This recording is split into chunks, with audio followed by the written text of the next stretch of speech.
Okay, so welcome everybody to our Welcome to 2022 Vision Workshop on Zoom. Postponed. The real life in-person event will be next month on the 8th of February. But I'm going to hand over straight away to Yvonne now, because do you know what? Oh, this is what we're all here for. Yvonne, you ready? Over to you. Right, fair enough. I'll do my very best, Nicola. And I have to say that was one of the chats we had. I said, I'm not perfect, but I'll do my best. So this is what I think I'm required to do today. I was going to give you a little bit about my background and sort of how I got here, and a little bit about really where I draw inspiration from. And then really to hopefully set up the position for you to do your vision boards. I'm going to do a little bit about how other businesses do this new year, new planning, new resolutions thing, and things I've gathered in my travels and things we do at NEL. And I'm hoping that'll dovetail in really nicely to what you're going to do. And I ran through it yesterday with San Wheeler, and she said, yes, that's really consistent with how Nicola does things with the Mint ladies. And I do say, very, very nice welcome to the gents as well for putting up with all these ladies. It's great to see you. As you'll discover in my sort of information, I don't know what you'd call it, you'll discover I was once in your position. So anyway, a very small amount on sort of where I come from. As you can see, lovely local Geordie accent, which is always entertaining when I work outside the Northeast. A very, very ordinary council house, single parent family. I've actually got mixed heritage. I have no memory of anybody in my family actually working. So at one of those households, I was on the at-risk register with the local authority. I remember the Salvation Army coming with a box of clothes. So very far from a brilliant start in life. It was all a bit basic. But I knew I wanted something better. And as you know, it's important to have role models and to sort of, if you can see it, you can be it. But really, when you're from that kind of background, you don't really have many. So I got mine from television. I watched Brookside, the soap opera, and there was a lady on that called Heather, who was an accountant. And Heather had her own house and her own car and a string of gentlemen callers. And I thought, that's the life for me. So, knowing not much more about accountancy than what you can find out on Brookside, I made a life choice that I was going to try and be an accountant. I failed my A-levels. I have a grand total of 1 grade E. So that was a lot of use. And because I was desperate to leave home, that was a key objective. I managed to get a place at New College Durham where you could live in. That was brilliant. Doing an HND in business studies with finance and accounts. And my first big breakthrough was, it was a sandwich course and you were required to get a placement at a business. The first year I got a placement at just a local accountancy practice. In the second year, my final year, I got a placement with one of the big national firms. That made a big difference because they offered me a job when I finished my qualification. Now, what I didn't know was at that point, so this was 1988, was when there was the Big Bang in the City of London. And what I didn't know was the City of London had just hoovered up every accountant right around the UK. You know, if you could add up and work your calculator, you were working in the city. So there was a terrible shortage, but I didn't know that. And I've got a placement, so that was fantastic. Took me accountancy exams. I didn't pass them all the first time, but I did eventually pass all of them. And that again, so it's a leap forward because then I was a chartered accountant. And I've never regretted that. I'm still involved with the Institute of Chartered Accountants. I'm now on one of their boards. I'm on the Institute Members and Commercial Board, so helping the Institute of Chartered Accountants serve their members well and hopefully at a profit. And locally, I'm the Deputy President for the Northern Society of Chartered Accountants. So as I keep joking to people, next year I'll be President of the North. And I think all Norths should have a president. So, and you know, it's really nice. I get to hang out with other accountants, and they're really useful for my day job. I know not everybody wants to hang out with chartered accountants, but it works for me. So after I qualified, it was in a recession. 1993 was when I qualified, and there weren't a lot of jobs, but I was really lucky. I've always been very personable, so a lot of accountants are on the dry side, and a wee bit good at the detail. I'm not brilliant at detail. My lovely team know that and cover for me endlessly, which is fantastic. But I think I appealed in the jobs market because I was personable, and people sort of thought, well, if I've got to have an accountant, I can at least have one that smiles. So got a job initially at the Marriott at the Metro Centre. So I was their accounts manager. And then sort of a series of appointments, all in high growth entrepreneurial businesses, but working in the back office, running their accounts teams. And the one that stands out to me, it was interesting, Nicola said I was a rock and roll star. I know that's not true because I really did work with them. I was the accountant at the Arena. So when the Arena was built, you know, some of you are lovely and young and won't remember, but it was literally a brand new concept. We didn't have arenas in the UK. And I got the job there. I knew nothing about running an arena, but I did half learn. And so I do understand how rock and roll works. I had a little taste of that. But anyway, did a whole load of jobs, which included a startup. So my heart goes out to you all.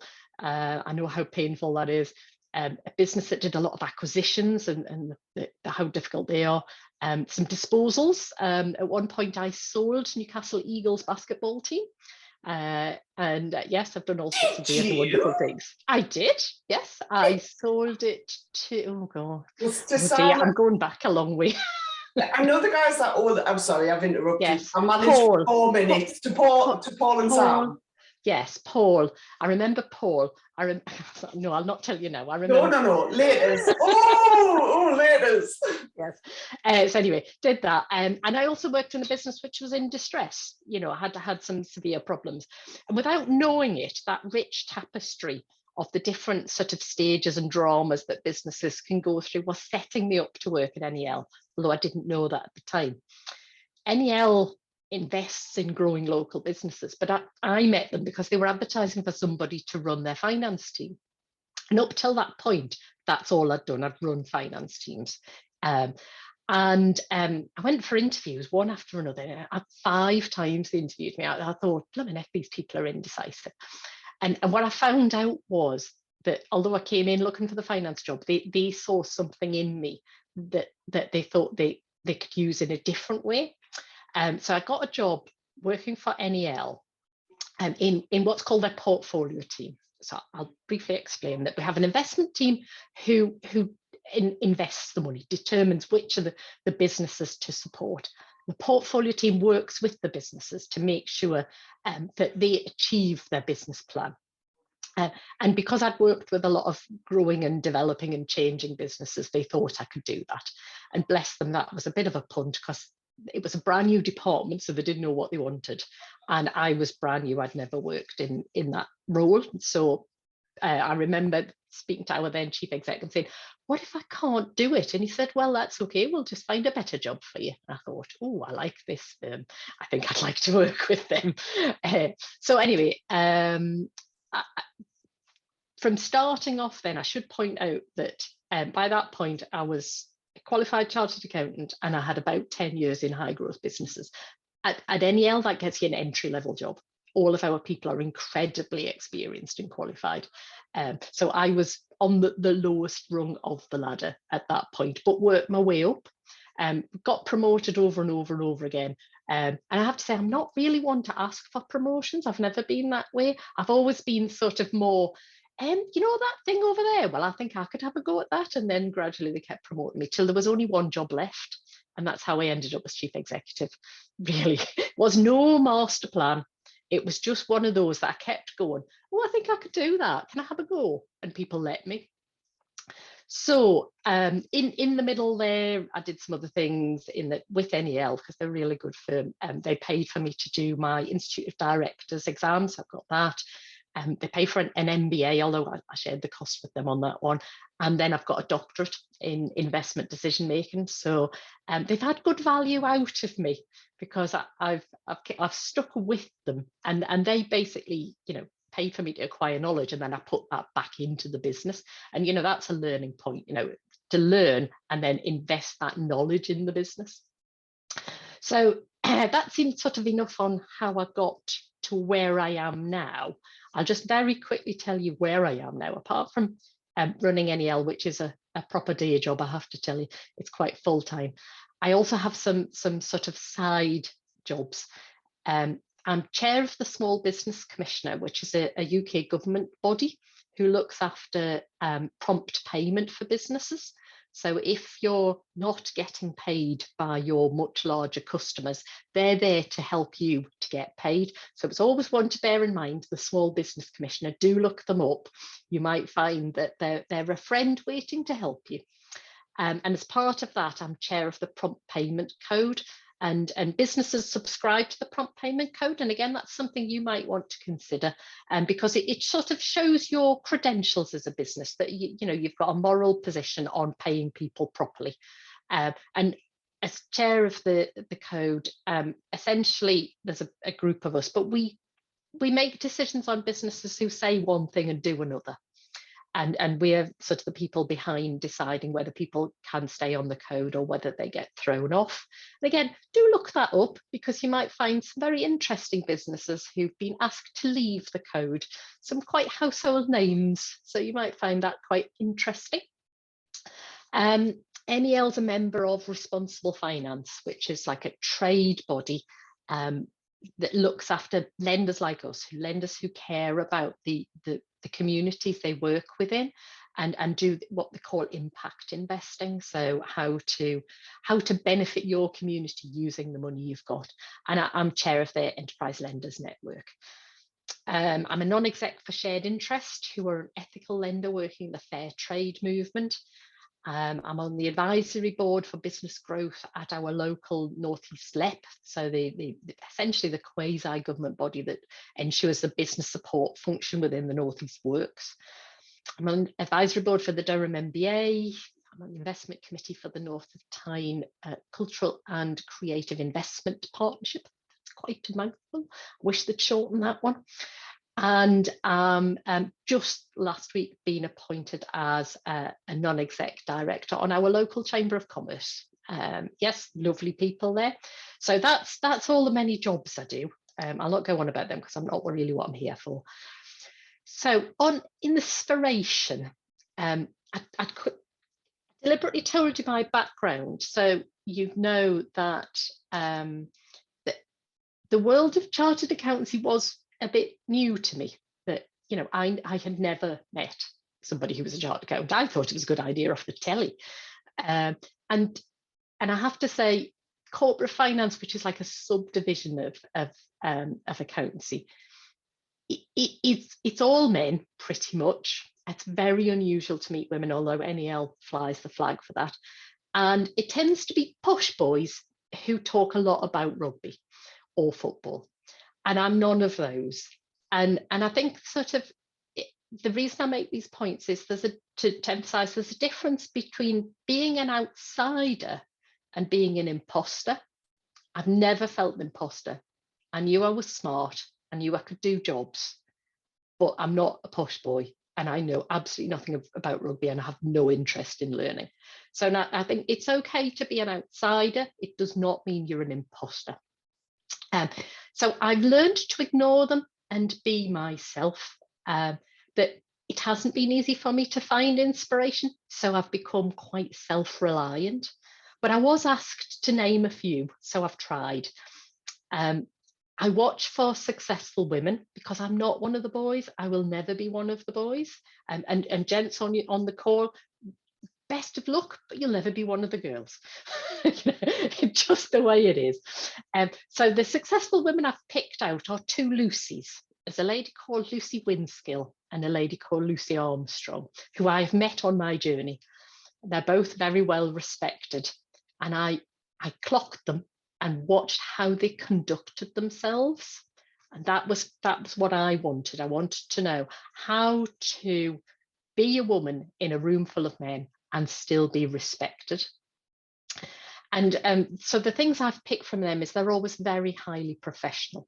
They do their preparation, they're measured in what they propose, and they're always constructive and positive, because nobody wants to talk to the misery guts. So it is a nice technique. Even you may never have all the answers, but if you're positive and constructive, people will still include you in trying to find solutions. The other thing I noticed was they dress as themselves.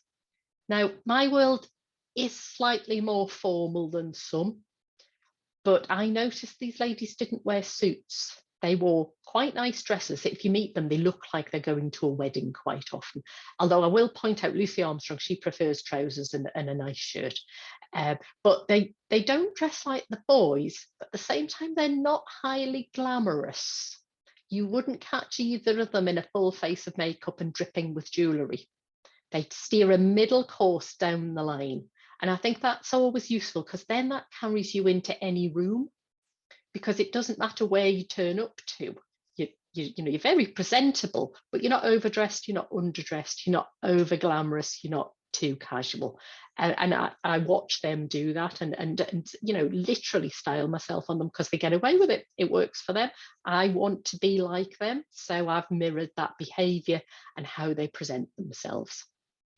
So that was enough on sort of inspirational women. I was to really create the bridge through to your visioning. I was going to mention how we do it at NEL and how we've seen other people do it.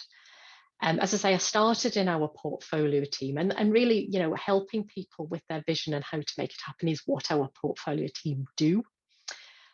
And how they do that, and it is quite similar to Mint Club, they do that by being a regular visitor, but not part of the internal team. Because as you all know, your sort of internal work can be a bit of a whirlwind, and it's quite easy to get drawn into it. So interacting with somebody who is part of your wider team, who you've built up trust with, but who's not involved in the delivery of the whirlwind, gives you space and time to think and to raise your eyes really from outside the often chaos that we're all dealing with every week. So NEL do that for people. I know Mint do a great job of doing that. One of the ways we do that is getting people to outline what change they want to make. And it doesn't have to be fancy. Big businesses do these lovely strategic planning away days, and they have to take a whole team and whatever, and that's great, and that, you know, that'd be fabulous. But most businesses don't have that ability, but they still need to create some headspace, some clear air to think within. So anything you can do on that makes a difference. But I would counsel that creating the vision, the strategy, is the easy bit. The hard part is delivering it. There's a whole school of thinking about strategic execution.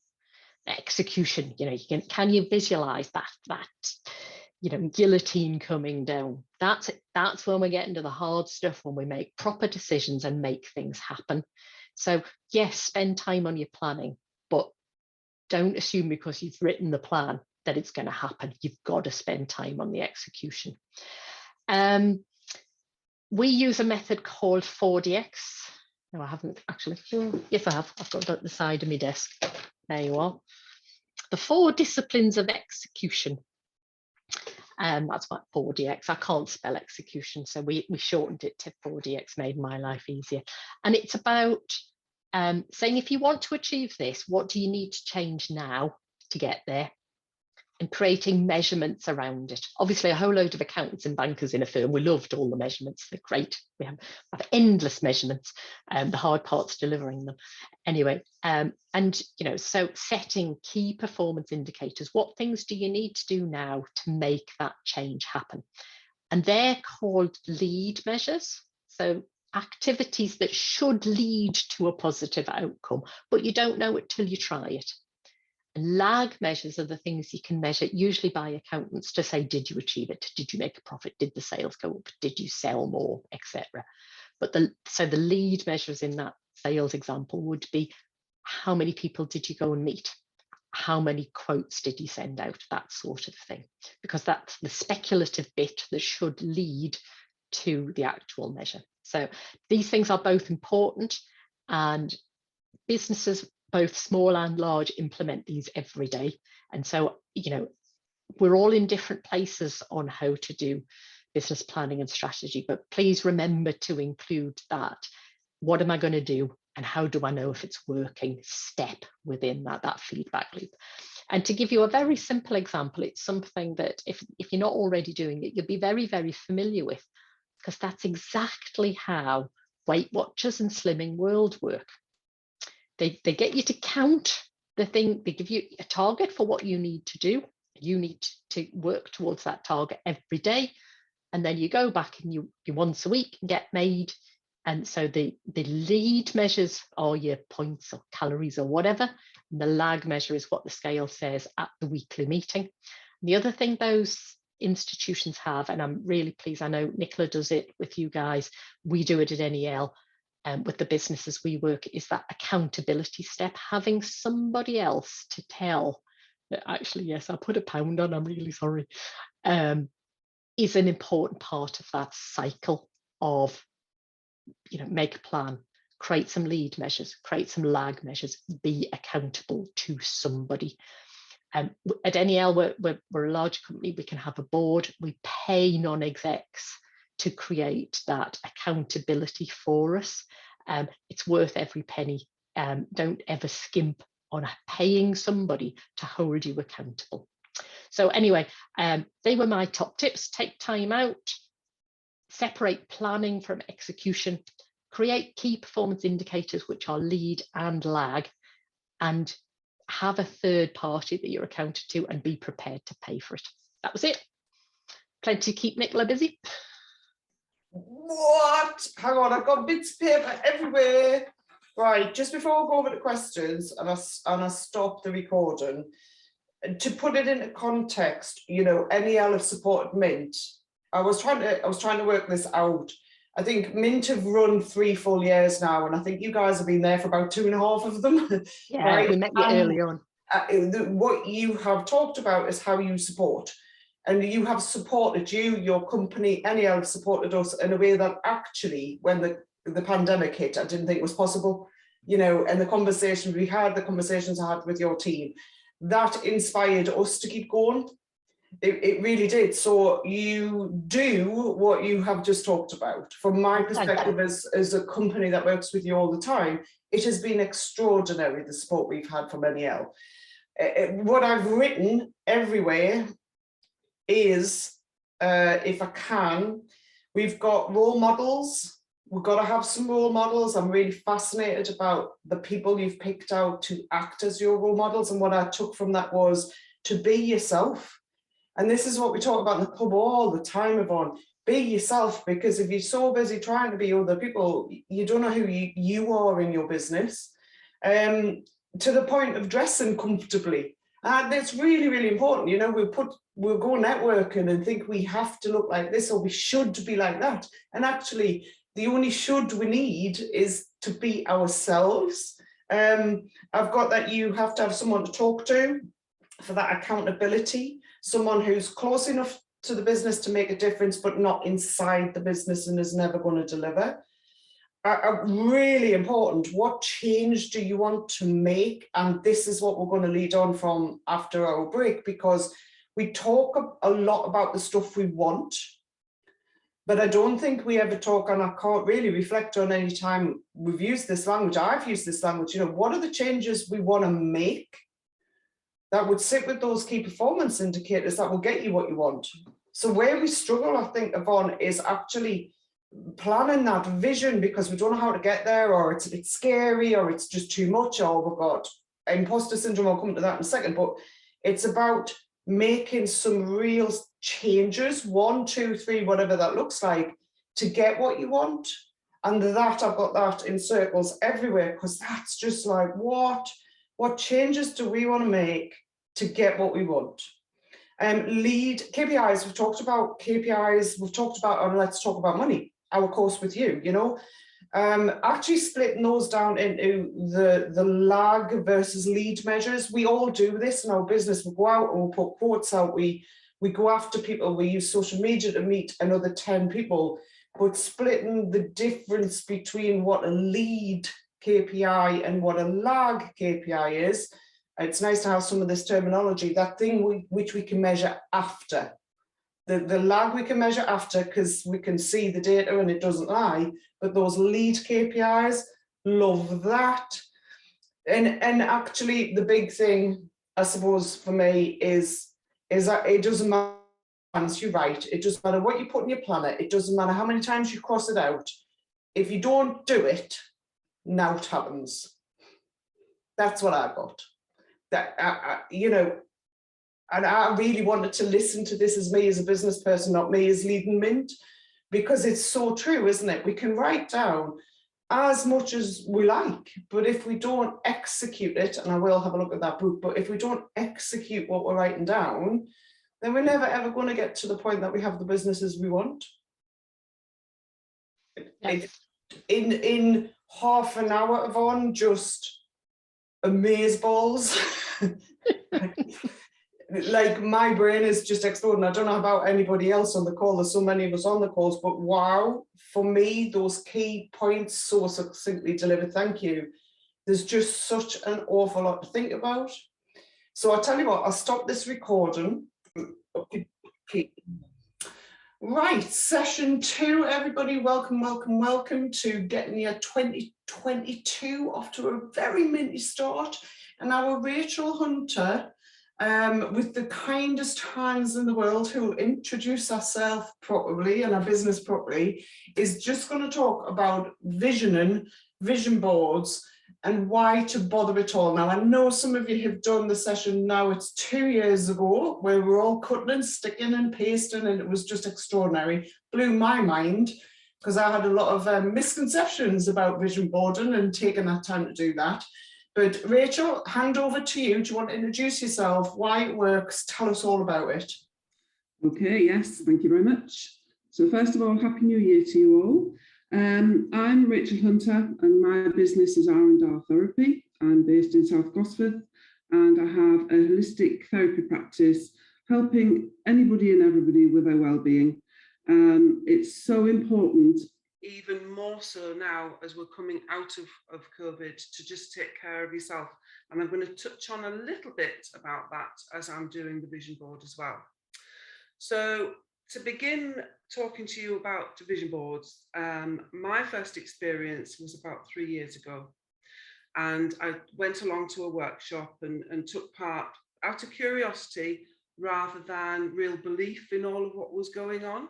But thoroughly enjoyed just the activity of sitting with like-minded people, cutting and sticking, and just having an afternoon of putting something together that looked like my ideal life and how I wanted it to look.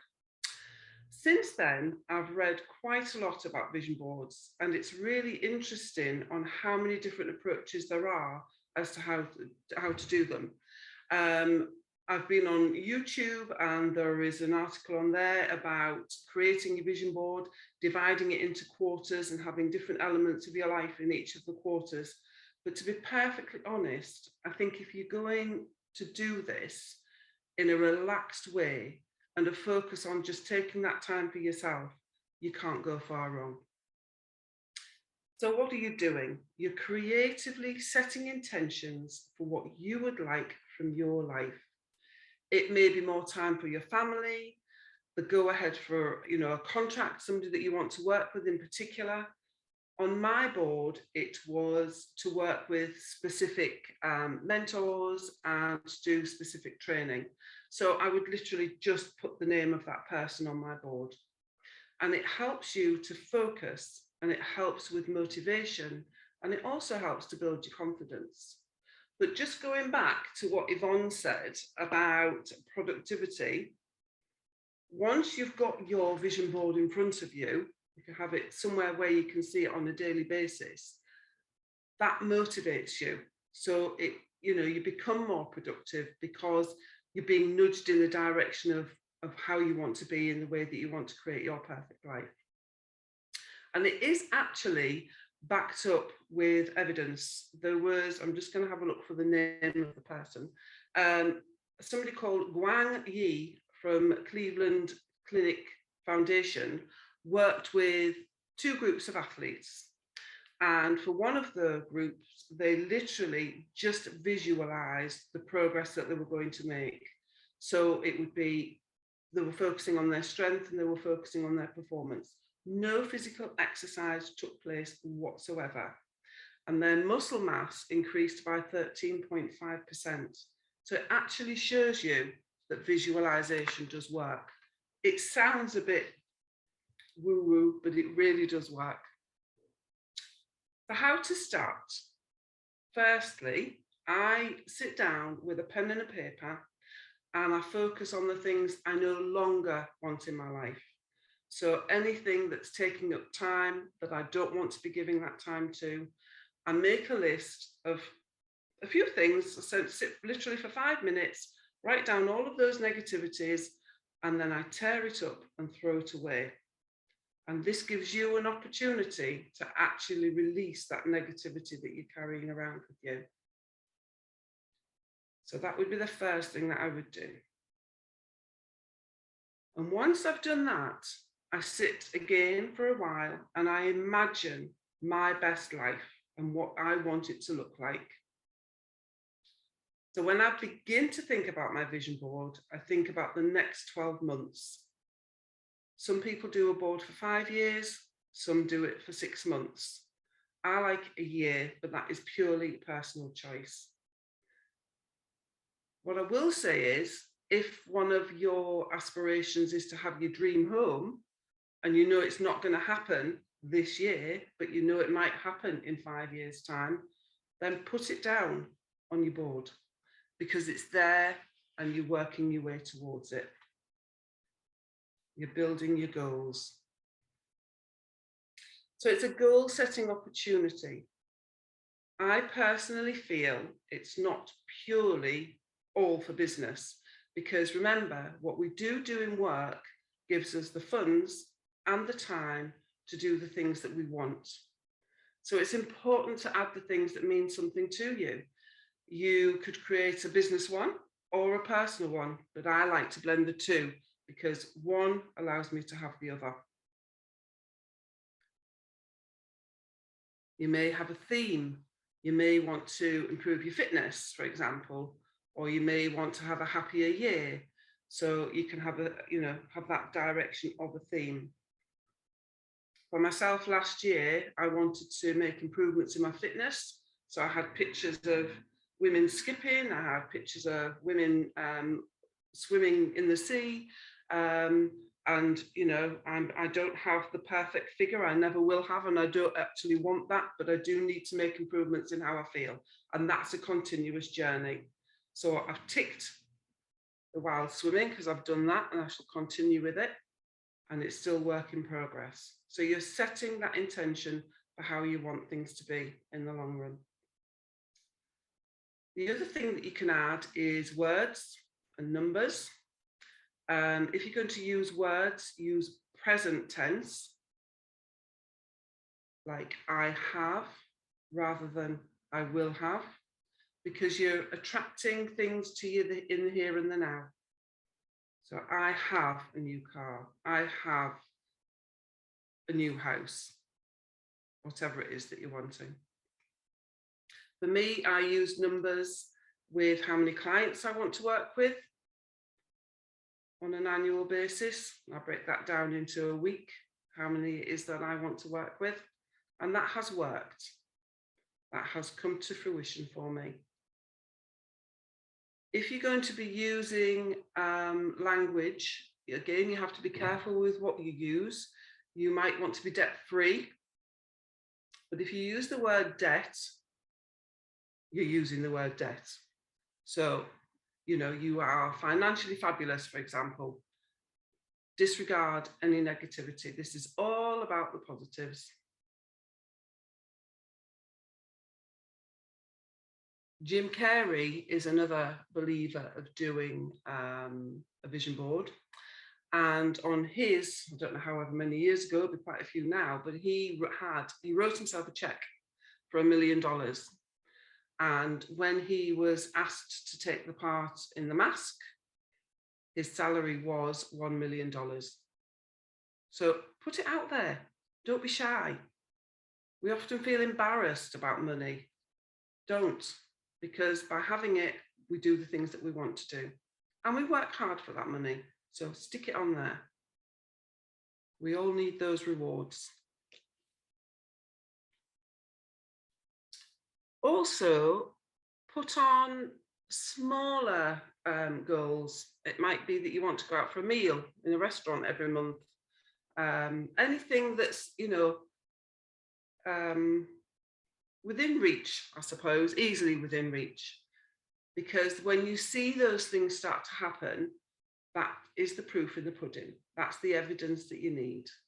When you see those small things happen, it actually reaffirms that the bigger things will too. So they're just a few ideas of what you can put and what you can look for. And when it actually comes to creating your vision board, I'm a kinesthetic person. I'm very much hands-on. So scissors, magazines, glue works perfectly for me.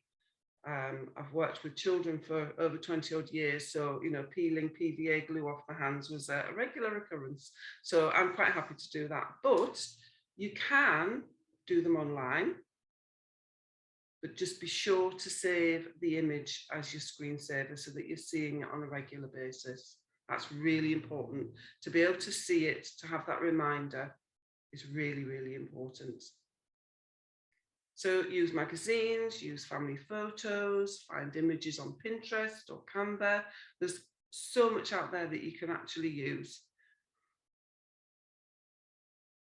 If you're wanting to move office, for example, and you've got an area or a location you want to be in, find a map, print that map off, stick that on your board as well. Keep those reminders there as a constant. When I did my vision board with Peter Surridge in my bootcamp group, he didn't get the idea at all. He didn't get the concept in any way, shape or form. He couldn't imagine sitting there cutting out pictures. And I think probably for a lot of men, you probably wouldn't. I don't know if, it depends on the way our minds work, I suppose. But so he did his on his computer. And Nicola's already mentioned that she just didn't, she didn't get the concept at all. Not at all. But you do now. Well, here it is 2 years ago. And I'm looking at it. It's been everywhere with us. And actually, this is very relevant for this year. Because some of the things I've got on mind from the 2 years ago that we did this, and I have to say, I was not into this at all. So those of you sitting here thinking, I don't want to cut and stick, I don't like the idea of giving myself time to do this.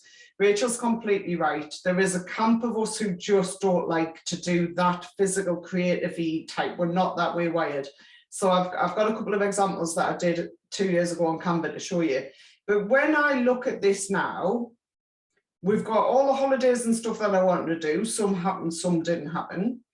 But a lot of it is about office inspiration. A vital hub is some language I used. Build the club you want. Decide how many members to recruit and go find them. That's on there. I've got celebrate together. How well does your club deliver an outstanding customer experience? I've got all of this stuff that is there to remind me, but forget the mistake, remember the lesson. I've got my house side, and I bought the house and I'm sitting in it. So, but actually it's this, because we're on the cusp of a big change in Minton, we're going to have a headquarters, and I can't wait to tell you, it'll probably be next week. I'm looking at this now thinking that vision 2 years ago that I'm sticking on here is about to come true this year.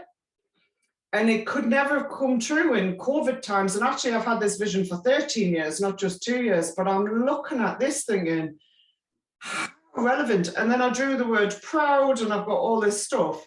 And you see how tatty it is, right? And it's tatty and it's fallen to bits and it's coming off and it's 2 years old. And I have never, ever had it further than just here. It's here with us all of the time. And if having this as that visual reminder, so many of us are visual people. We might not be creative, cut and stick, but so many of us are visual. If you need something on your wall, I've had it tattooed on my wrist, you don't have to go that far. If you need to be reminded of why you're doing it and what you're doing it for, then this is just such a lush exercise to do for the sake of an hour, a couple of hours where you sit with yourself and you let your brain almost just go into kind of like that state where it's actually, I really do want this for me. And if I get that and I do that, but I started this with Rachel 2 years ago going, well, I don't know what I'm going to cut and stick and do. And I was probably grumpy about it. And what I ended up with was absolutely not what I expected at all. I did not expect to be cutting and sticking and finding and using those words at the start of the process. 2 hours later, and now 2 years later, I am absolutely converted with the fact that we have to keep reminding ourselves and giving ourselves permission to dream, because that's what this is. This is about vision. And at the minute, some of us can't think about the end of the week, and we get that. We know the situation we're in, we know what we're doing, we know about COVID, the whole lot. So it's really hard to see past the end of the week, the end of the month at the minute for some of us. But this, I don't know, Rachel, this is not about that. For me, this is about my life, right? And all the ups and downs, right? This is about our lives and what we want from it. Yeah, and you know, Monday to Friday sometimes can feel like a real drag, particularly if things are not going well. Yeah. And if you've got that you can look at and you think, well, I can just do that little bit more, I can just give that little bit more to actually achieve what I want to achieve in life. Because, you know, life's very short, really. And we can plug away at our businesses and at our work, but we really do have to try and get the balance somewhere. And I think to have a vision board is a really positive reminder for just trying to find that happy medium and not sell ourselves short either. Yeah, and then that's it. And I think, you know, we're going to come together, and I'm going to give those of you who want the opportunity to sit. I've got all the magazines, I've got thousands of glue sticks, pens, the lot. I'm going back to school teacher mode, and I'm bringing that all with us on the 8th. Some of you might already start this and then add to it, make a different one. You might make a personal one now. You might make a work one when you're with us, keep them separate, whatever. I know Moira did this with her whole family, and her 2 kids and her husband did one. And what she said was interesting was how they as a family, the 2 kids and the 2 adults, all did their own vision board and how that all sat together. And they did that on New Year's Eve. And if, with Moira's permission, I will share that photo later. Claire, don't forget as well, we're all coming together on the 8th to do that. We would have been doing it physically today if we could have been together, but we're not. So either get together, do it. I don't think you can spend too much time on giving yourself time and permission to dream what you want in your business. I think it's very worthy, very, very worthy of having that little bit of time. And I think it's so important as a business owner to remember your own well-being and self-care as well. Yeah. So I think when you are doing your vision board, make sure you put something on that's just for you. Because if you don't look after yourself, your business isn't going to succeed, because you're not going to be there to run it. And the same for your families, you know, for your families to get the best of you, you've really, really got to cherish everything that you do as a person for yourself. So I think really the key for doing your vision board is to visualize it almost as if you have it already. You've already achieved it. So you're believing everything that you've got on there. And then when you do get it, just remember to say a little thank you to the universe for when it does arrive, because there is that law of attraction, you know, what you attract, you will bring. It's like if you wake up in the morning and you wake up late and you're in a rush and you say to yourself, it's going to be a really bad day, it probably will be, because that's what you're attracting. Whereas if you think, right, it can only get better, again, you're attracting the better things. So, Yeah, Catherine, I think you're absolutely right as well. This, when we're flicking through the magazines and we're building this stuff, it's about what jumps out at you. That is what I found. So I went into this with a really prescribed notion of the pictures I wanted to find and the words I wanted to use. And yet you're flicking through magazines, you've switched your brain down a little gear, and things just start jumping out. So you cut the words out or you cut the pictures out. Like for me, there was just a lot of dark colours and I really liked them. So I started cutting them out. And I've got a blue chair on there and I've got the green version behind us. It's really weird, you know. And rather than being so prescriptive, you know what you want. I think for me, talking to so many all the time, you know, we just don't allow ourselves this. It's almost like I really want that, but I just can't. And this is an exercise to take away that negativity, because your mood board, the vision board, the vision board is for you. It is for nobody else. You don't have to show another human it if you don't want to. But it's about whatever you need in part of your toolkit, as you know, as Yvonne was saying, to just keep reminding you of why you're doing what you're doing and what you're trying to get to. We want better lives. We want successful businesses. We want this stuff, because otherwise, why are we sitting here on this call this morning, right? Why are we all doing this? Why are we in Mint? Why are we having a go? Yvonne said we're up for the fight, and it is a fight. Sometimes it's like a fight to the death, isn't it? Sometimes it's a fight for our life. But Jennifer's just said, you know, the lady who runs Tropic Skincare, I interviewed her 12 years ago. She's awesome. She put one on her bed, so she wakes up on a ceiling. The first thing she sees is a vision board. I mean, I'm not suggesting you wallpaper your ceiling, because your partners may have something to say about that. But the point is where do you put this stuff? We talked to Boot Camp last week about putting whatever it takes around us to remind ourselves to stay on track, to bring ourselves back, to get the stuff done. And loads of you through Yvonne's bit, we're talking about execution, not actually doing stuff. Perhaps something like this reminds you to actually do the stuff that needs doing, not talking about it, not planning it, not writing it down, not changing every strategy and writing another strategy and then writing another strategy. You know, this is like, the reason I'm doing this is because I want this. I want to go back to Barcelona. I want to go to the Lake District. I want to go to Garda. There's stuff to do in my life. If I don't have money from work, I can't do it. Helen, the meetup is on the 8th in Derwent Manor Hotel. It's beautiful. Take the time to come up. It's beautiful. You're standing in the countryside. You're on top of the hill. The hotel is gorgeous, absolutely gorgeous. So I've put that on Eventbrite this morning for us. Have we got any questions for Rachel before I just click through to show you the couple that I did on Canva last year?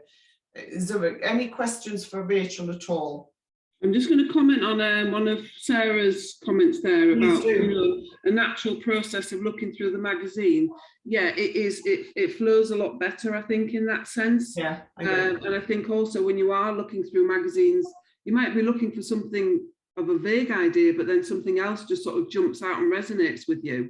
And I think that's the nice element of actually doing a vision board with magazines and Canva, or, you know. I know a lot of you don't think you're creative. Maybe you're in service and you provide a service. We naturally are creative humans because we run our own businesses.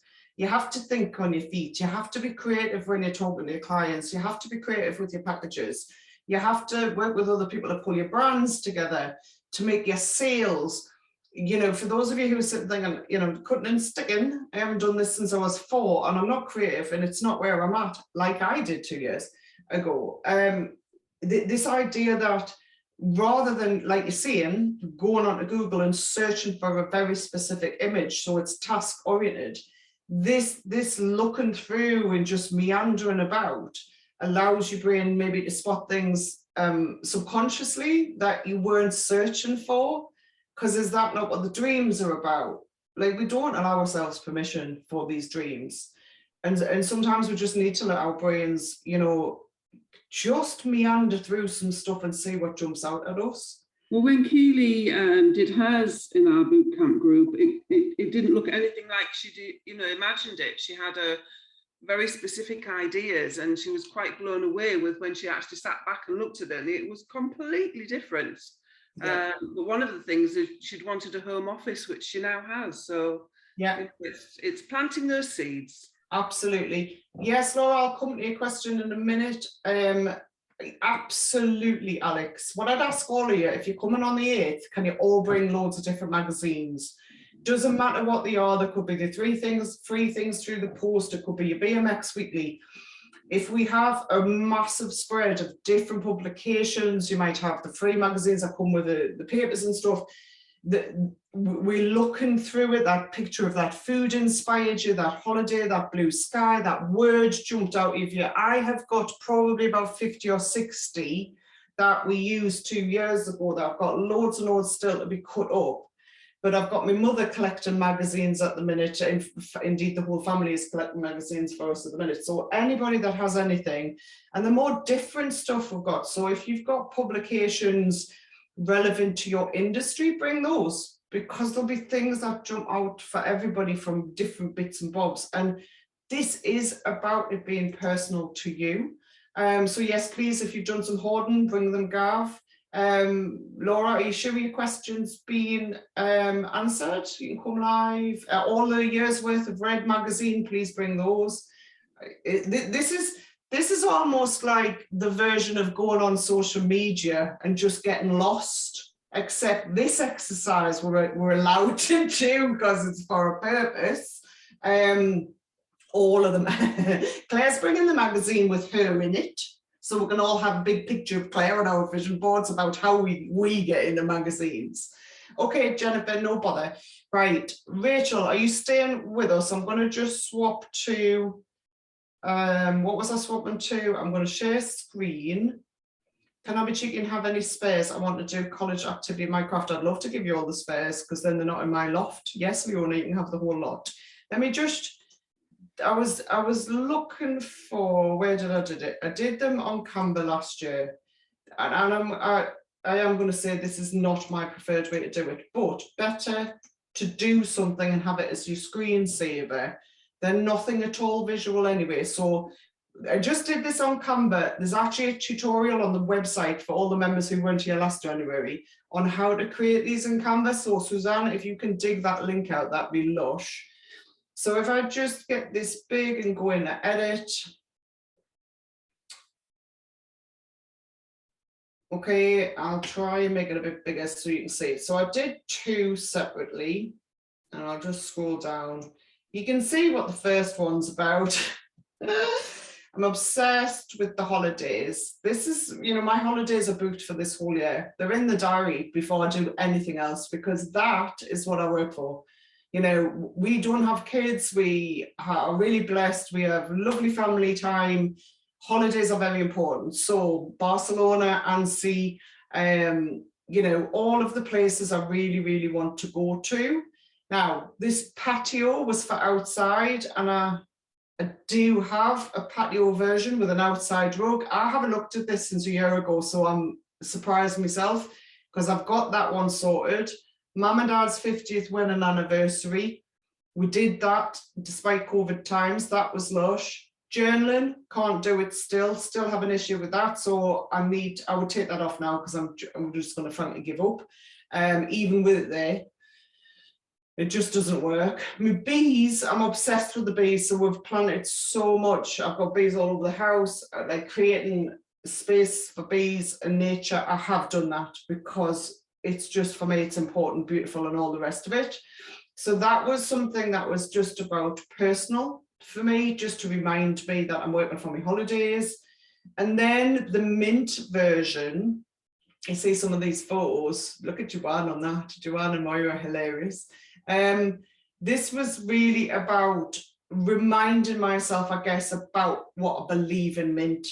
You know, the face-to-face events, and having been on COVID watch for 2 years, doing so much Zoom, the face-to-face events are what this business is about. I love to be able to dip in and out of Zoom, but not forever. So that would for this year be really, really important. How many times can I bring us together in a safe way to just, as Yvonne said, talk to people and find out new ideas for our businesses. This idea of a mint market, I've been chucking this around for years we used to do the markets with Daisy Greenman and Suzanne's First Business. There might be a chance to do that this year. So I would keep that. Also the idea of having a proper expo. We've done a couple of mini ones. We've had the Shoebox Expo.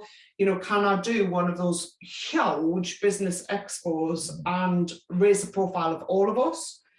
Kickstart has nearly finished and has been, well, I'm not going to say it too soon. It has been very good to be able to place young people in work, something we never intended to do ever. Pete will, by the end of this month, probably be at 100 young people placed, which would be extraordinary. So that's come true. Partnership, who we partner with, and you now know about Yvonne and what she's like at NEL. One of the ways we grow our business is who we partner and collaborate with. And you know what? Picking the right ones is absolutely key. But I'm sure off listening to Yvonne this morning, you understand why we work with them. It's just been a super partnership, but I've had more that didn't work than did. So looking at the partnerships again this year, who we're working with, how we're working together, that's going to be really key for 2022 for us. You know, the training we offer, keeping the training at the highest level we can for you. We've got the planner out, we've got the 22 planner out, we're going to start planning early the 2023 because there's already stuff that you've been telling me that I want to build in. And it's just fun, having fun at work. I just put fun in there because isn't it awful that we need to remind ourselves to have fun in our own small businesses, to allow ourselves to have those moments of joy? It's awful, but necessary. I want to remind myself that the reason I do this is because I have loads of fun with you all. Otherwise, there's no point. So that is just, is there any other questions? That's me doing it on Canva. There's a link to the training if you don't know how to use that and do that on Canva. Of course, you can use any software that you've got. Definitely suggest you put it on as a screensaver. So whether you're doing them now or whether we're waiting to all do them together next month, entirely up to you. You could be just spending the month gathering magazines, flicking through, seeing if things jump out, already cut them out so nobody else cuts them out when we donate the magazines. You know, just let your brains kind of give yourself a bit of time to not be scared with your dreams. See it as a task, see it as an enjoyment as well. Allow yourself, you know, plan an hour out in your diary and think, right, that's going to be my time. Yeah, absolutely, completely. Right, have we got any questions or any comments or anything? We adopted a queen bee, £60 for a year plus honey. Ooh, I want to know about that as well. Right, we're totally off track now. So I really feel like at the end of all of the stuff I've done in self-employment, that I'm only being true to myself this last probably 6 months, 12 months. And of course, a lot of that is linked to me finding out about my ADHD. Because what I know and what I've always said is I don't fit in any boxes, and I tried to fit in everybody's boxes since I was at work when I was 15, and it's never worked. But I was also trying to fit in the boxes of self-employment that everybody always told me you should do. And I perpetuated some of that in my training because I didn't know any better. So I'd stand at the front, you know, years ago and saying, we should do this, we should do this, we should do this. And now on reflection, the word should needs to be banned anyway, but it didn't work for me. I was standing at the front talking about stuff that I couldn't do. Okay, so I can run a 6-figure business. I can have a team. I can have all the plans and the vision. I can't have a proper marketing strategy. I can have bullet points on a piece of paper, but if you ask me to put an 8-page document together with every infinite bit of detail together, I cannot do it. But I used to stand and teach about it because I believed in it, right? And everybody else told us that that's what we had to do and had to use. Where I'm getting to is, is that I think I'm a better business person now. Fair enough, I've got 13 years of experience, but this last year has taught me so much. And I think going forward, now that I know who I am better, I know myself better, I know how I work better, I know absolutely what I can't do, that I think our business and what we give to you all, our service, how I can do stuff, by actually that level of honesty with myself is going to come out in the things that we teach and how we go forward. You won't hear me tell you to go and do 20 million social posts a day. You'll tell me to get rid of some of those channels that are just a waste of time for you, that you're never going to get your head around, no matter what any of the gurus say. So my practice has changed, and in that, how we deliver for Mint will change. So the next 4 or 5 worksheets that I've got, they're right at the beginning. It's page 5 if you've got your planner. Get your planner open at page 5. I'm going to invite you to do some of these now. I'll walk through them with you, and if you want to spend 10 or 15 minutes filling one page out or taking it away and having a think about that this afternoon, that's entirely up to you. Please put your questions in. We're recording for us now, so if you just want to shout out the question as I'm going, do that, because remember, when I share the screen on, I'll be able to see you. So just keep your questions coming, keep your thoughts coming, keep it a bit lively, but also get your planners out, your pencils out, however you're going to do it. And let's just have a go at having a look at the level of honesty I think we need to make our businesses a success. So those of you on bootcamp who did bootcamp with us last week, you know, we've had a look at this, and it was really, really, really interesting. Actually asking people to pull out the stuff, and in some cases it took a while. It took a while to get 3 or 4 things that were really mint out of 2021. It was super, super easy to pull out learning moments, because they are often classed as the negative times. But should you wish, and if you haven't already, the way I would fill this out is, if you sit and think about last year, there will be things that just spring at you. That thing I did in January, or there'll be just moments in the year that were so super good, and everybody has them, might not come to you straight away, that those 3 minty moments are the stuff that we take forward, that real joy that we had in those moments. And how can we replicate them in 2022? Now, obviously, because of the size and the shape, I'm not looking for war and peace. I'm looking for you just to dig into your memories and think, that was great, that was great, and that was great. And I want to take that forward. I know I can replicate that in 2022. Conversely, at the bottom of page 5, we've got 3 learning moments that you don't really want to be repeated. So this is going to be stuff that wasn't so great for you, but I'm not phrasing it as what was the horrible stuff. We're phrasing it as stuff that happened that you've really learned from, because this has to be about the language. It has to be about the language that we tell ourselves and use with ourselves. Got a page for that in a couple of pages time. So I invite you right now, if you've got some stuff that you want to let go of, or stuff that you've learned from and you really need to take that learning forward, to put that on here now. Boot campers, if you want to reflect on what we did last week and have a look at the answers that you put on, please do so. So I'll just give you a minute and have a look. I'll just stop sharing and just give you a minute and have a look and see who's working on what, and see who's looking down, and see who's looking up, and see who's not looking at all. Amy's already done hers in December, but you're going to add to it now. I think what I'd say about this is, anytime something springs out in your head, you've got to keep adding to this. It's a working document. Alan is going to send you all the PDF version as well for you to print out. Because, you know, one day you'll be sitting there thinking, do you know that thing last year? Actually, that was really super brilliant, but it didn't come to mind right now. So the point of this planner, and certainly the bits at the beginning, are for it to be a working, ongoing document to document your business year. Alan, we've already thought about perhaps the fact that a lot of our financials run from April the 1st to April the 1st, which doesn't sit with January to December. So we need to talk about that. We've already got a million ideas on it. But you know, right now, what was great last year, not so great, that you're going to lose. Okay.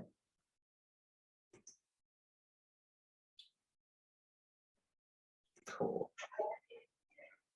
Back to the right correct screen. Okay, cool. Keep those comments there. Let me just get rid of that. The point of doing this, like the vision and like all of it, is to give yourself some time.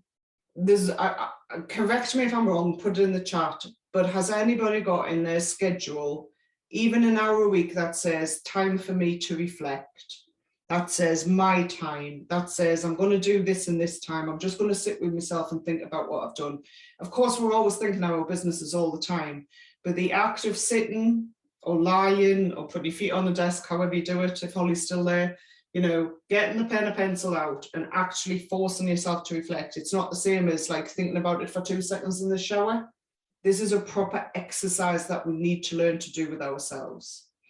So if we come into pillar 1, it's all about mindset. So our 6 pillars of Mint, pillar 1, for me, is it. It's all about us. Always has been, always will be. We can learn as much as we like. We can write and plan, do a sales plan, think about your growth. It's not coming unless we're okay and we execute, as everyone said, unless we execute the stuff that we want.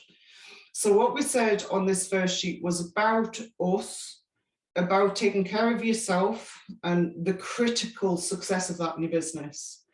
So right now in January, there are skills you'd like to learn. What are they? Put 1 or 2 down. Cassie, you talk an awful lot about the marketing stuff. How do I attract people? So Cassie, in there, we need you to write, I need to up my marketing game. And then what Suzanne can do is send you all the links to all the marketing training that you need when you have that one-on-one with us. So this is about what do you really want right now and what's going forward to help your business, but really picking up on what Yvonne said, invest in yourself and then put those skills, invest them back in your business. If you invest in you, and she's employed, so people pay for her to do that, but if we invest in ourselves, we put those skills back into our business. And that's really what we like to think about on this. What do you want to learn? What do you know is critical to learn?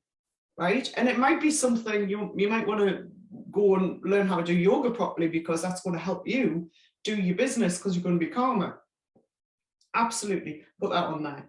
And then we've got the non-negotiable self-care activities, yoga, sleep, I don't know, walking down the beach. For me, for self-care, what I've realized, and this is about this honesty, is I need to stay busy. If I sit still, I can sit for 6 hours watching the telly, eating 3 pounds of chocolate. It's no good for me at all. Absolutely no good for me at all. So my non-negotiable self-care activities mean do not sit for 6 hours and eat a box of milk tray and watch a telly. For others, it might be go for a walk on the beach. I could build that all in, but do you know what? Staying busy is absolutely non-negotiable for me. 2 things on here. Values you will treasure. The other things that are close and absolutely part of you, your psyche and everything about you, that could be helping people, it could be staying fit, it could be always being there for your family, it could be make sure you've got enough money to come in a way that pays for the stuff that you want, it could be your personal values. You know, what are you here to do? And these are personal, but what you'll see is as you fill in this stuff out, man, it all rolls into how you then lead your business forward.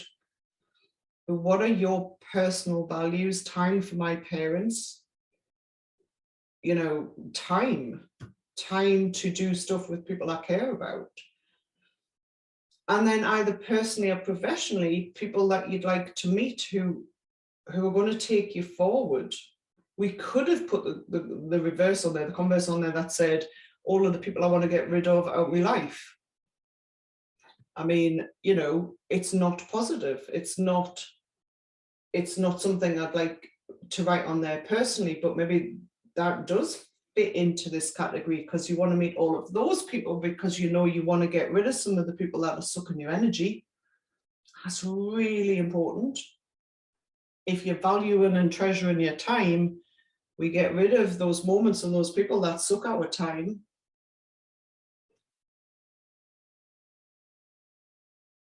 Okay.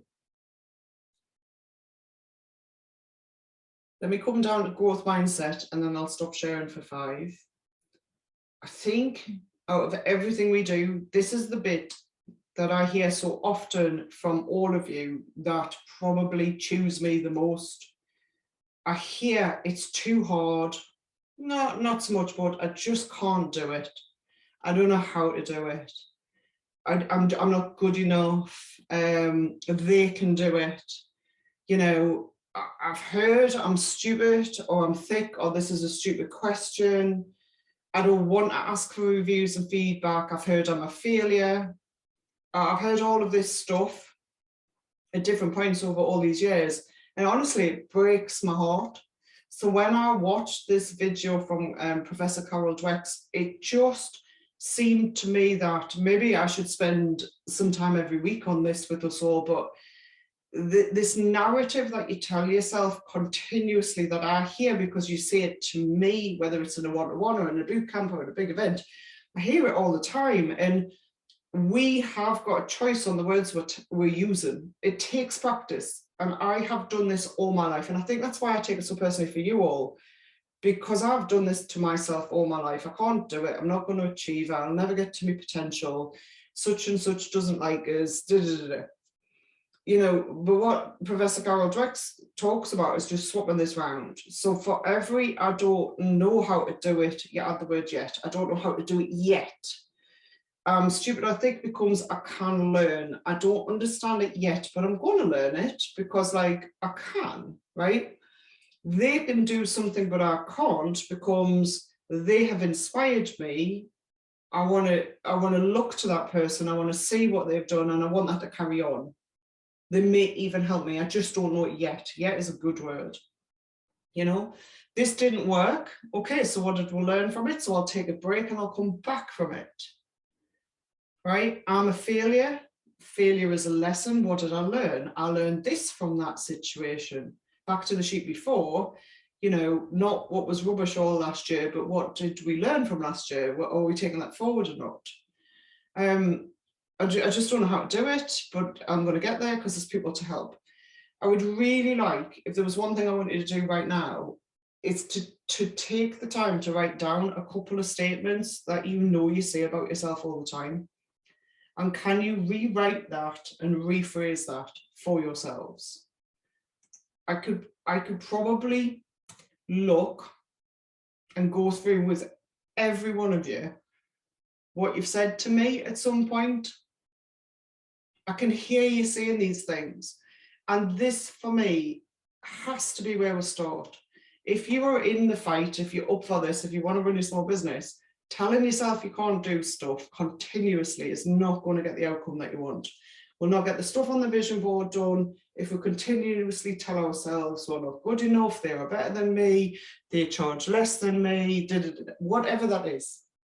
And if we can't, you know, I can't do this because there's all those people who charge far less than me, becomes I charge this because I'm worth it. I'm going to charge this because this is the stuff I do. I don't care about them over there. How about I'm just not going to look over there? Right? How about focusing on ourselves? So can I give you just a couple of minutes? And this is something that if you're feeling brave, I'd love you to put in the chat so we'll start reading them out.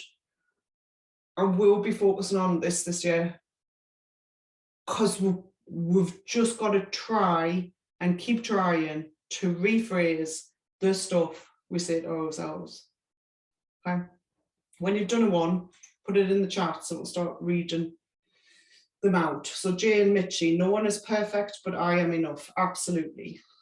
That's all it is. A self-story needs to be relearned by changing the story. Warren, thank you. Absolutely. None of us are perfect, but we've all learned so much. Yeah, you're doing this stuff, man. I don't know enough. Becomes I will continue to learn. How cool is that? we learn till we die. I'm just going to keep learning till I die, right? I don't know how to do that yet. When I was standing in my classroom, having 4-year-olds lick me cheeks, who were neurodiverse, go figure, right? I didn't know how to run a business. Didn't know what I was doing. I wanted the kids to stop licking me cheeks, right? We keep learning forever. I don't know how to do it becomes I'm going to learn how to do it. It's really, really, really simple swaps. I don't have time to go out and work at a cafe. I'm going to go out and work at a cafe because I'm going to get loads done. So if I sit in that cafe in 2 hours, I'll probably get more done than the 6 hours I would have spent at home being distracted. I'm too busy. I can plan better. I can plan better because I can get support. My skill set is not planning. I'm going to find someone whose skill set it is, right? No work is guaranteed. Oh my gosh, am I going to have any work next month? Am I having any work next month? I'm capable of finding work because do you know what? I look at the last 2 years of my business and see all the work I've already found, right? For me, one of them is I'm going to stop making shit up. That's not real. Stop thinking that. Stop making it up. That's not real. Switch it off. Loving these, right? Oh, Zoe, have you gone? Bye. If you've already gone, sorry if I've missed you. I can't study, I can't learn. I don't learn the same way. Is that yours, Holly? Yeah. Don't make me cry. I don't learn the same way. I am capable as everybody else, and I can learn this stuff. You might not learn it the same way as everybody else. Who gives a? The point is you certainly can learn. Absolutely, right? I'm learning to look after myself to reduce my overwhelm. I am feeling overwhelmed right now. Okay, to stop me feeling overwhelmed right now, I'm going for a walk. I'm going to go and wash those dishes. I'm going to lie on my bed for 2 minutes with the timer on. I'm going to do that job over there instead, because every one of us feels overwhelmed, especially at the minute. It's a really, I like the comments about whelm, by the way. Overwhelm, underwhelmed, and just whelm. Whelm is the bit in the middle that we're actually going for. Okay. Oh, Laura, I don't know if I can read this out. Oh, I'm too fat for people to work with me. I'm perfect as I am. What on earth does our body shape size have anything to do with people working with us? And if this is the kind of stuff you have got me in tears, if this is the kind of stuff that we're telling ourselves, is it any wonder that we can't close that deal or do that marketing or send that email? If actually what we're doing is saying stuff like this, right? This is why this session is really the most important session we'll ever do. I'm not qualified enough, I've got a ton of experience. Think back to Yvonne, no qualifications, no A-levels, who got crook, got in on a HND. She's now got a blooming doctorate. That doesn't suggest she's thick, like, it suggests that how she was trying to do it back then was not right for her, or not the right time. You don't get a doctorate by being stupid, do you? But she didn't pass her A-levels, eh? You know, that is not indicative of who we are, or it looks rubbish, doesn't look great yet, but I know how to make it better. It's a first attempt, it's a draft, it's a, you know, and Claire, anything that you make that you think looks rubbish, I'll buy. Just add it to my collection, right? Okay, it's too hard.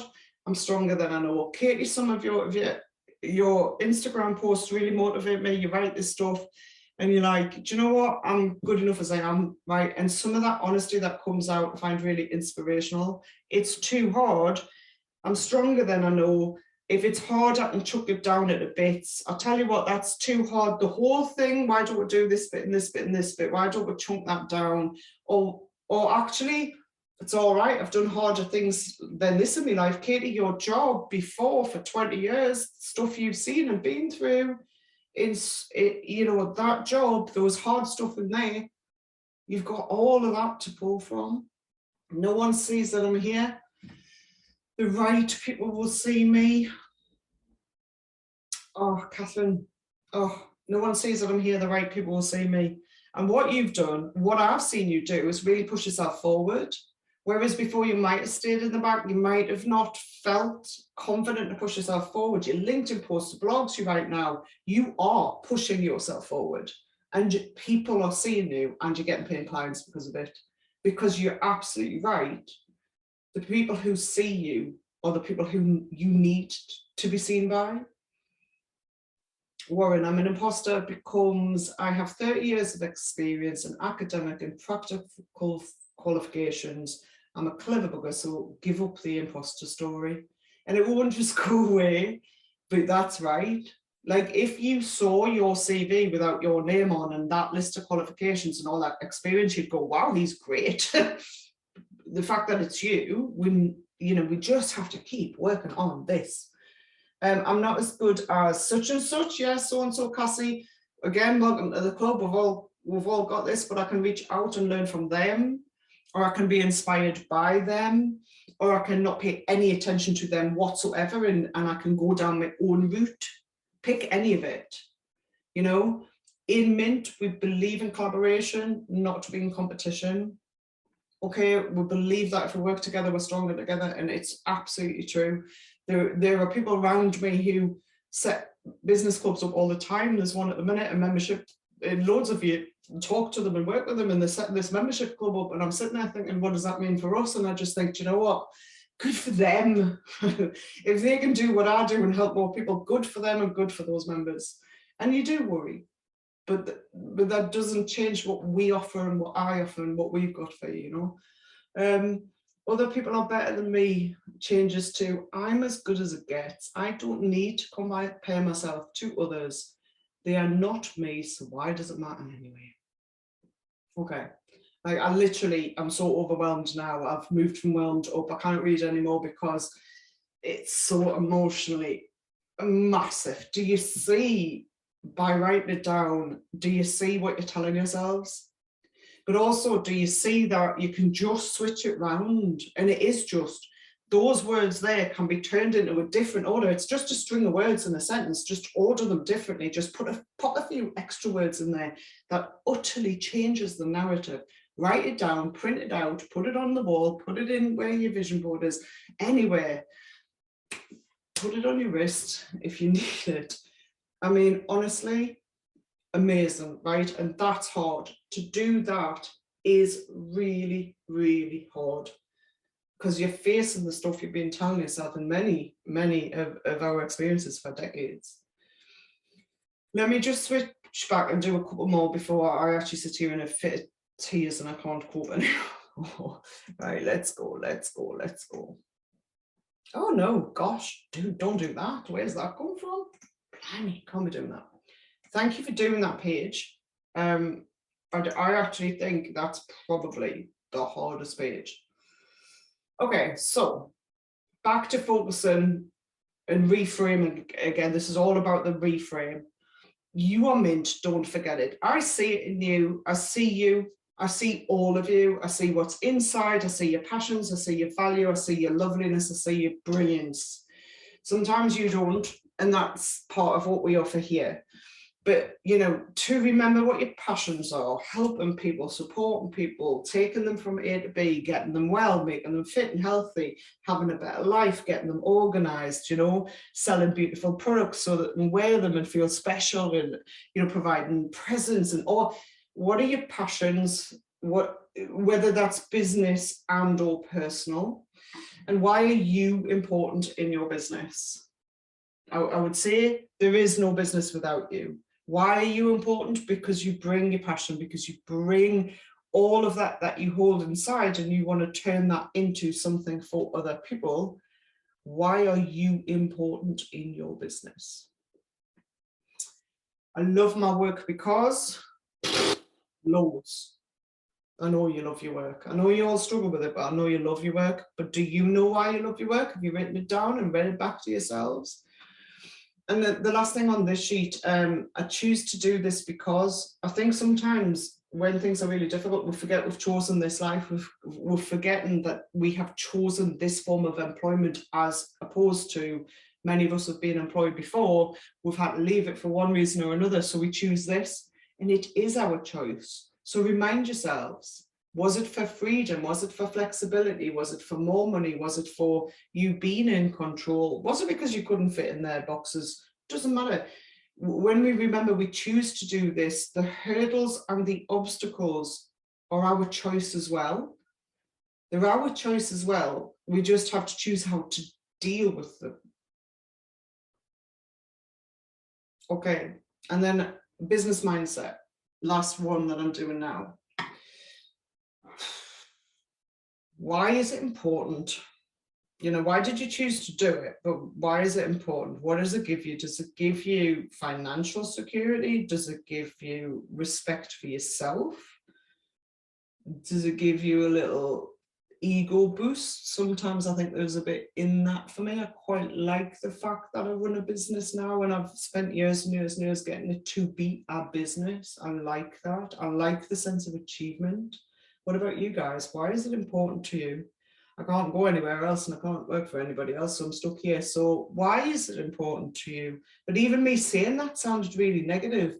I choose this because what I learned was I'm better than being in somebody else's box. That's the first time I've ever said that out loud. I am better than being in someone else's box, so I choose to do this because my box, and it's a big M, and it's minty coloured, and it's great. You know, we had a conversation about the word need here. Money I need to earn this year. I've put that in specifically because I want you to remember that you do need to earn some money. For most of us, the conversation we had, it's money I desire, money I intend. Need might not be a word for you that you resonate with. Intend, money I intend to earn this year. Coming back to what Rachel was saying, you know, the words, using it in present tense, what I'm going to have, the money I will have this year. Might have a look at that for next year, but I kind of, money I need to earn, because we've got to earn some money. We need to. And the last three things, can you, and when we do the vision board, maybe you leave these till then, can you see what Christmas could be like? What do you want to be saying to me at Christmas when we do those sessions where we're like reviewing the year? And is that further than that for you? Can you see 5 years' time? Would you have staff? Would you have a different unit? Would you be doing exactly what you're doing because you really love it and you don't want to have staff and you don't want to move offices? You know, what is it? Are you going to be retired? Will you sell your business in 5 years' time? I don't know. But can you see it there, over there, and scribble some notes down? And then the last box on here is your work joy. What is your work joy? Like, put all the stuff away that troubles us, whether that be money, selling, whatever. What's your work joy, your true moments of joy in your work? For me, seeing your faces when you get stuff. For me, in boot camp, sometimes the conversations are just immense. You know, for me, bringing new members in so we can really help them on their journey. For me, seeing you guys succeed. I mean, Mint is only successful if you guys succeed. But my work joy is seeing the little steps and the progress and the changes. For some of you, it's huge. Alan, look at the space you're sitting in now compared to where, you know, you were in your bedroom when we met with boxes all around you. Like, that's my work joy. My work joy comes out of you all. So I've got to do a good enough job so you get better, so I get my work joy. Because if I don't do a good enough job, you don't get better. Need joy for me in that. No business in that.